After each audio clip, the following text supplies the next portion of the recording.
Hey everyone.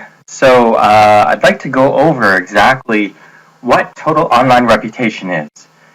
This is a course that is new and there's nothing like this out there.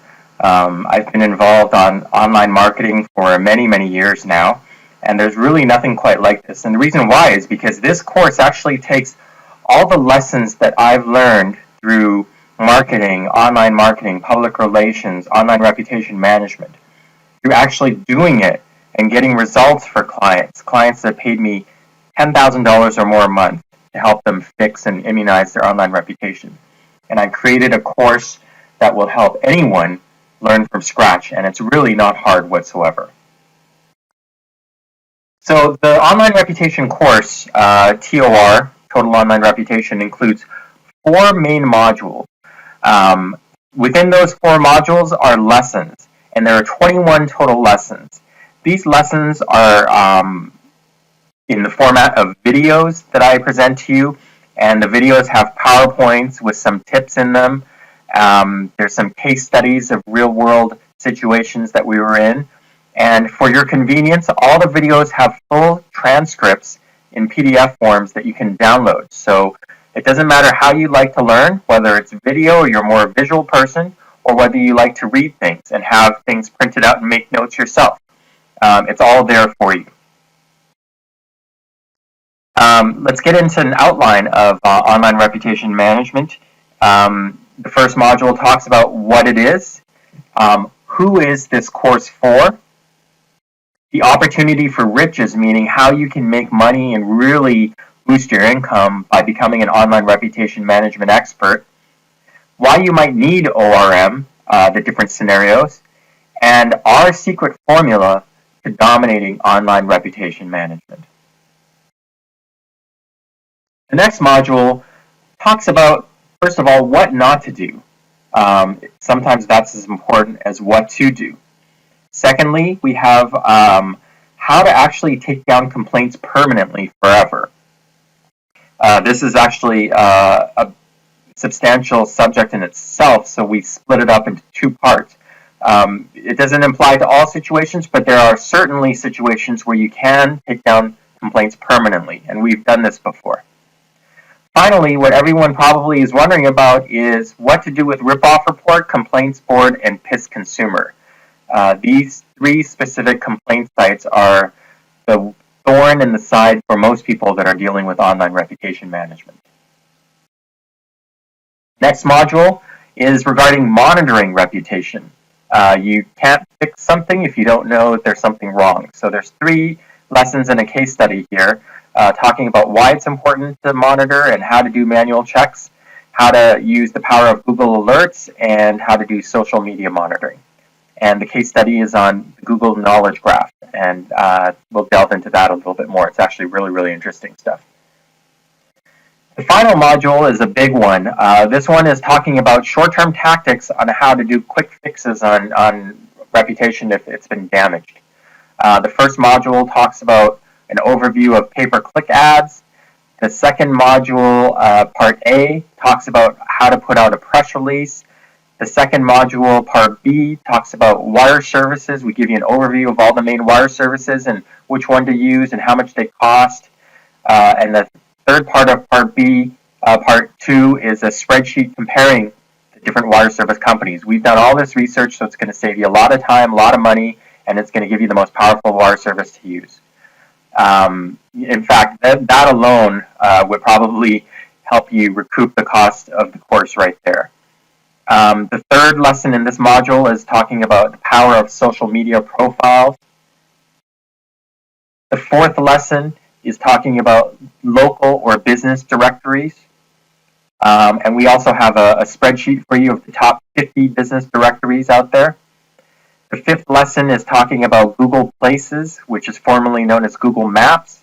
The sixth one is talking about Craigslist.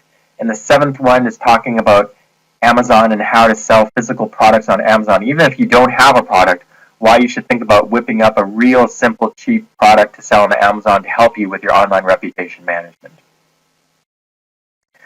So that's it for the course.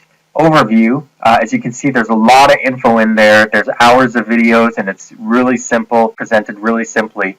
So this is something that you really need to act on. Get it now, and it's going to help you save a lot of time, and it's going to help you make a lot of money. Okay, welcome to Total Online Reputation, the 7 biggest mistakes made in online reputation management, and how you can avoid them. My father once taught me that a person's reputation is worth more than gold, and that saying has stuck with me my whole life. Money can come and go, but your reputation once out there is very difficult to change. It's hard to repair a damaged reputation, but it's so easy to damage a good reputation. The way I like to think of it is imagine a clear glass of purified water that's perfect for drinking. It's crystal clear. And then imagine taking an eyedropper and squeezing in a few drops of black ink. Pretty quickly, that clear water is now muddied. And reputation is similar. What you spend years or even your whole life building can be quickly torn down by just the insane viral nature of the internet. And that's accelerated these days by real-time social media websites and tools. Now, in the past, there was obviously no need for online reputation management since most people weren't online. Reputation was what you built through mass media advertising and promoted through public relations in the newspapers, television, or radio. It was expensive and generally the purview of large companies or famous personalities who hired publicists. Small businesses built reputation through word of mouth, and the extent of building a brand or destroying it was limited to how fast or far the word of mouth could go. But today, it's a whole new ballgame. According to the Pew Research Center, nearly 60% of Americans research a product or service online prior to purchasing, and almost 25% of them will leave some kind of online comment regarding the purchase. And both numbers have risen in the last 5 years and is expected to rise further. Small businesses can be hurt immensely by negative reviews on Google Places, Yelp, TripAdvisor, Amazon, or specialized consumer complaint websites like Pitts Consumer or Ripoff Report. To make matters worse, just a tweet on Twitter or a post on Facebook can go global in a matter of seconds. And this is magnified for larger companies, brands, and people. Bad press can lead to a rapidly spreading narrative that even the most seasoned corporate communications team would be hard-pressed to get ahead of. So who's this course or this presentation really for? Well, if you're reading or watching this, you likely fall under one or more of the following categories. You work in marketing or branding for a company, large or small. You are a search engine marketing practitioner looking to learn a new skill. You're a branding advocate or expert seeking ways to get control of reputation. Maybe you're an owner of a company and you're deeply concerned about how you're viewed online. Or you're just completely brand new to this entire area and you're interested in learning more. Either way, almost no business or professional can afford to ignore online reputation management any longer. Those who do so at their own peril. What is ORM? ORM stands for Online Reputation Management. It's the discipline of monitoring, fixing, and immunizing your reputation on the internet. ORM requires multiple skill sets, including search engine optimization, public relations, social media, customer service, and just plain old common sense. The most successful ORM, just as in search engine optimization, is one that takes a strategic and holistic approach to managing one's brand and reputation. Many mistake ORM for a suite of tactics that you deploy while you are in a crisis mode over some bad customer complaint somebody left online. But really, ORM is less effective in these cases. It's not a great quick fix or a magic cure for perils of your company's ills, but rather it must be adopted as a strategic initiative and permeate your entire organization to be the most effective. Now, this report aims to give you some insight into the ins and outs of ORM, and by giving you the 7 big mistakes that are often made which can negatively impact your online reputation. Often during the course of trying to fix things. Sometimes knowing what not to do is just as important as knowing what to do. After all, if you were driving off a cliff, step 1 would be changing course before you plunge off. So here are the 7 big mistakes that we're going to go through one by one.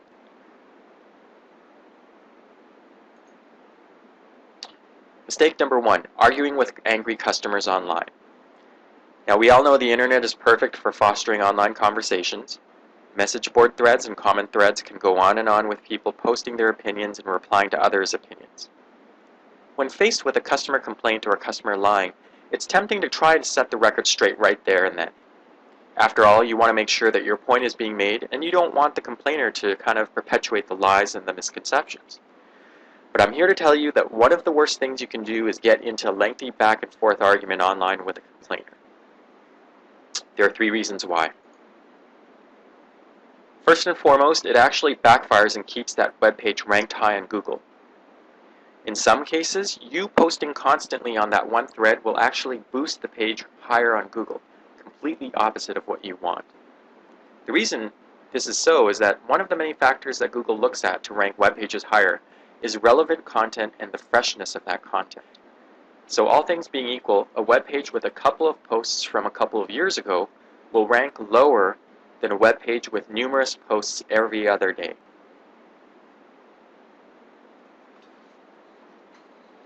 And second, it just plain looks bad.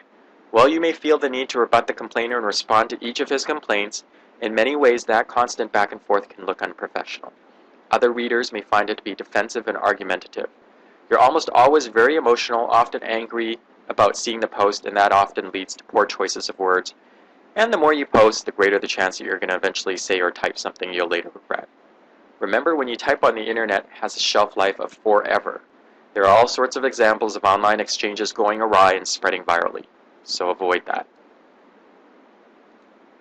Third, it is likely ineffective. While some complaints are legitimate and can be resolved, other people just like to complain to hear the sounds of their own voices. For these people, nothing you do will ever placate their nastiness. Therefore, going back and forth with them will do nothing except excite them even further. In internet lingo, these types of people are called trolls, not because they look ugly or have warts on their noses, but because they are trolling for arguments online. So what should you do? Well, keep your reply to one post, one and only one. Have restraint. Email your reply that you are about to post to yourself and sleep on it for one night. Then the next day, read it over and make changes. Summarize your position and clarify the situation using facts, data, and logic, not emotions. And keep your tone polite and somewhat formal. Finally, provide an email address or phone number that they can use to try to resolve the situation if needed. Doing this will keep the post from having constantly fresh content, which Google loves. It will make you sound more professional and courteous, and it will provide an avenue for the aggrieved party to contact somebody. Mistake number 2, ignoring truthful complaints. When finding negative reviews on search engines can be like a punch to your gut, especially if they aren't true or at best are a distortion of the truth, there is a silver lining to the dark clouds. Think of it this way. Would you rather not know what your customers are unhappy about while you struggle to build your business year after year? Would you rather have your head in the sand as you wonder why your sales continue to slide? For the good of your business, you need to hear the truth, even if it hurts.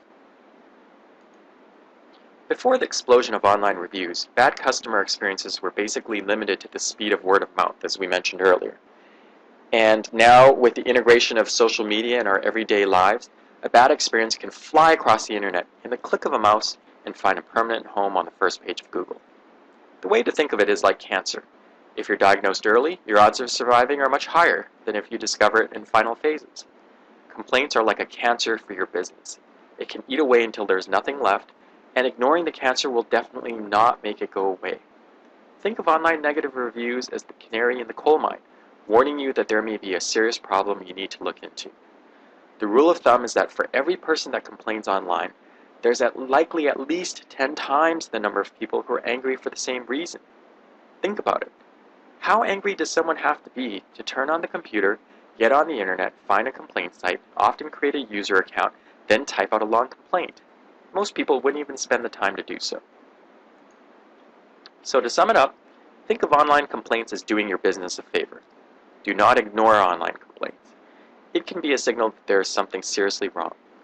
Research in depth the alleged complaints and be honest. If the complaints are true, aggressively work on resolving the issues. Remember to stick to the one post rule, but try and deal with it away from the message board either by email or phone. Mistake number 3, not following through with promises. As any parent with children knows, making a promise and breaking it is far worse than having never made the promise in the first place. Your promise is first and foremost in the child's mind. They will remind you endlessly, and should you break that promise, they will throw a fit and likely remember it until their dying days. Customers are the same way. If you promise to look into a situation and get back to them on a certain date, you best make sure you do so. If you promise to send out a replacement unit, follow up with a tracking number. If you promise to do what you can to improve on a process that failed, make a note to update the customer on what changes were made. Also keep in mind UPOD, UPOD, under-promising and over-delivering. That's always a great rule of thumb. But UPOD's evil twin that you should avoid is, of course, OPUD, OPUD, over-promising and under-delivering. That's a big no-no. For companies without a formalized process to document these items, such as a customer relationship management tool, what is often referred to as CRM, something like Salesforce.com or something else, you can just use something like a Google Docs spreadsheet. The best thing about Google Docs is that it can be shared with your coworkers and updated in real time, and best of all, it's free. So, simple steps to follow. Go to docs.google.com, sign up for an account or log in with your existing Google account, and create some sort of a process. Document each step with detailed dates and notes. For instance, day 1, customer posts complaints. Day 2, you investigate. Day 4, put together a thoughtful apology and plan. Communicate this to the customer. Day 6 and 8, follow through and follow up and loop back. Something like this can be effectively done for free on Google Docs to make sure that you're following through with your promises. Mistake number 4, not building websites to purpose. Most sites built for ORM purposes just seem to look like they are a fake site. If a real visitor can sniff out that a site is stuffed with keywords and seems thrown together for no other reason than to try and rank high on Google, you can bet that Google can do so as well. The success of Google's search engine is the fact that its results are great at delivering almost exactly what the searcher is looking for. What this means is that each website you are building for ORM have to be built to purpose. Each of those sites needs a theme, great relevant content, and a reason for being. Here are some purposes you can build a website for. Nonprofit. Create a nonprofit organization for a company or product's name. You'll do some good while you try to rank higher on Google. Educational. Teach your visitors something related to a company, product, or service. Historical. Is there a rich story lurking behind how your company started? People love stories. Add color to the stories with pictures, illustrations, and videos if possible. Awards. One great idea is to create an award with the name of a company or product and the name of the award. Then create a website outlining who the award is for, what the applicant has to do to enter, what they win, and what it has to do with the company sponsoring it. Do some PR and advertising and you have a recipe for some prime page 1 results on Google. Scholarships, similar to awards. Games. What's called gamification is all the rage right now. It is relatively cheap and easy to find developers to build a flash game or some other online short game. Many brands are doing this and finding great success. Mistake number 5, forgetting to verify with Google Webmaster Tools. One reason why newer websites just don't seem to rank well on Google may be forgetting to get verified with Google Webmaster Tools, which is a free toolkit that Google offers, which really offers some nifty benefits. Its primary focus is in keeping websites clean, neat, and correct. It also forces designers and webmasters to comply with best practices in terms of the layout and design, reducing the number of errors encountered by Google's automatic bot that scours the internet. Getting up and running with Google Webmaster's Tool is very simple. It's free, and all you have to do is go to google.com/webmaster/tools. Next, it's time to verify that you own the website through a verification process. There are 4 options provided, and none really offer any unique benefit over the other 3. The one that we recommend is using an HTML file upload. You simply move an HTML file into the root directory of your website, and if that sentence made no sense whatsoever, ask a web designer or suck up to a friend who knows basic web design. Then you simply click on Verify and voila! Information from Google Webmaster Tools for your website is complete.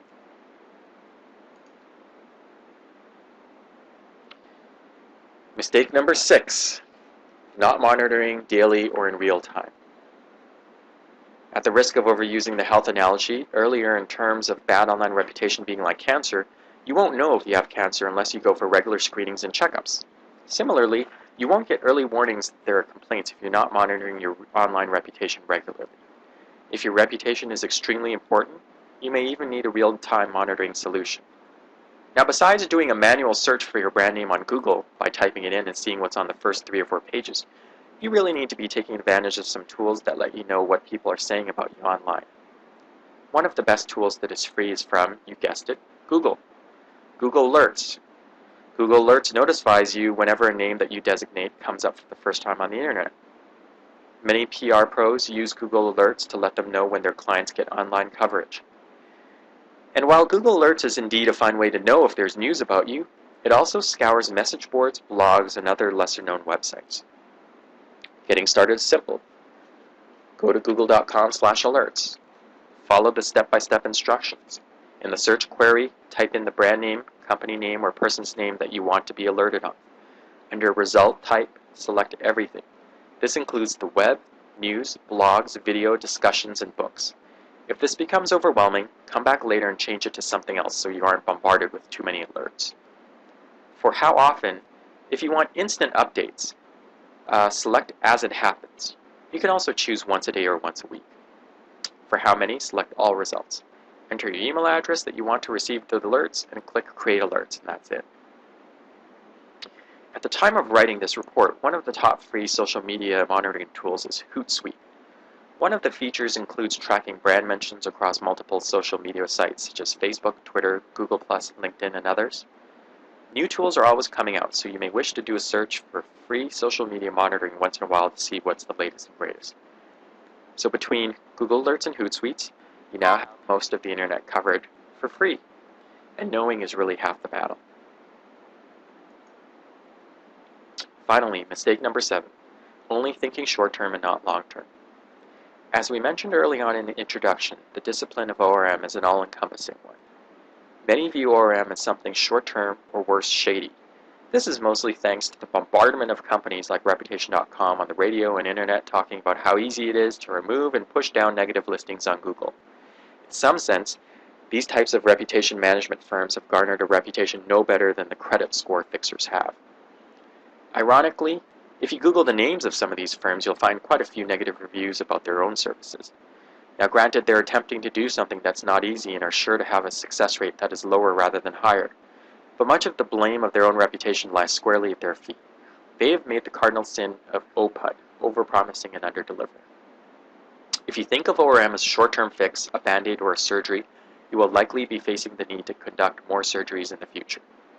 But going back to the health analogy, if you can live a healthy life through eating properly, getting exercise, avoiding bad habits, and eating some supplements here, you dramatically reduce your need for surgery. Similarly, if you take a long-term view of your reputation and put in place preventative measures, you will dramatically reduce your need to enact emergency ORM tactics. As the saying goes, an ounce of prevention is worth a pound of cure. So here are some concrete things you can do right now to immunize yourself from the need for sudden ORM.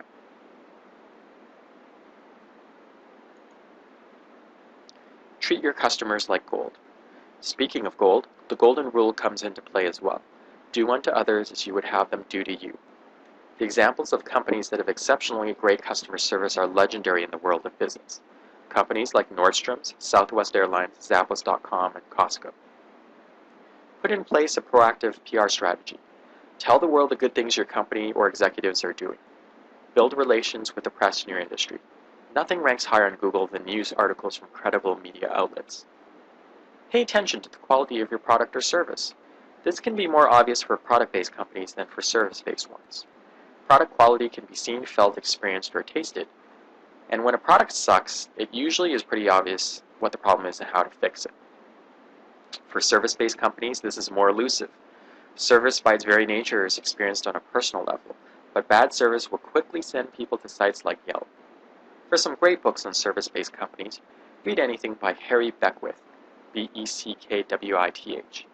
Titles of his books include What Clients Love and Selling the Invisible. As we said earlier, if you take complaints seriously and put in place monitoring efforts, you can quickly work to neutralize a bad experience before it gets out of control. You don't have to be a global massive company like Toyota to have a need for crisis management. For small businesses, it can be as simple as making sure the complainer is taken seriously and the situation is resolved to their satisfaction.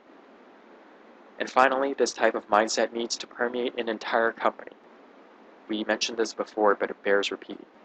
Contrary to popular opinion, the salespeople aren't the only ones selling the company. The receptionist is, the business card is, the customer support person is, the owner is, the website is, the email receipt is. Anything and everyone a customer comes in contact with is selling a company. Use a critical eye to observe all of these touch points. So that was it for today's free lesson. We hope you enjoyed it and you found it informative, and we will see you with the next video tomorrow.